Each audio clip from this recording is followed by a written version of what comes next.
Hi guys! Alam nyo ba na merong parang NBA or PBA ang Canada?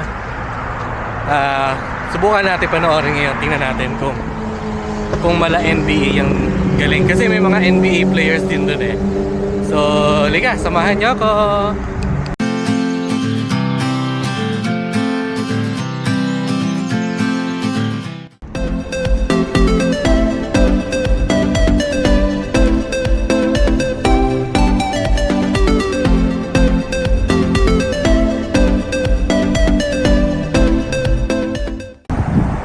Baba na tayo ng bus.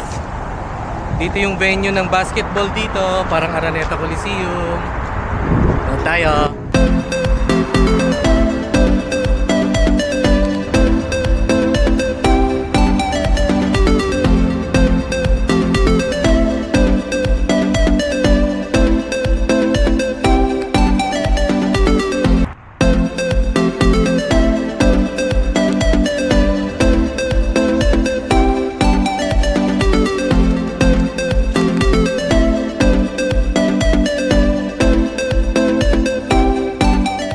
Ito na tayo sa venue nung basketball. So yung tawag sa liga dito, hindi NBA, pero ang tawag is CEBL, if you see this car. So CEBL is Canadian Elite Basketball League. I believe merong mga 10 players. At dahil nasa Langley at nasa BC tayo, we will support the Vancouver Bandits. Yun ang pangalan ng team ng Vancouver. Pero may mga iba pang team like Niagara, may Montreal. So yeah, first time natin. So let's watch the game.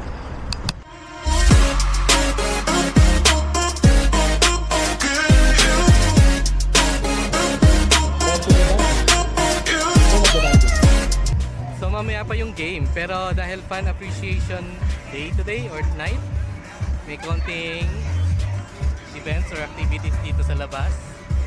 Pero doon yung basketball mamaya. Alright, enjoy muna tayo.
Tayo sa Langley Event Center at malapit na magsimula ang laro ng basketball between Vancouver Bandits and Winnipeg Seabears. So, liga, samahan nyo kaming manood.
Hello guys! So yun, tapos na tayong manood ng basketball ng CEBL or Canadian Elite Basketball League. So panalo ang home team, Vancouver Bandits. Tambak, 106-67 lang yata ang score. So kalaban yung Winnipeg Sea Bears. Alright, so uwi na tayo! That's all for today. Thank you for watching and please subscribe to my YouTube channel and follow me on Facebook page. Bye!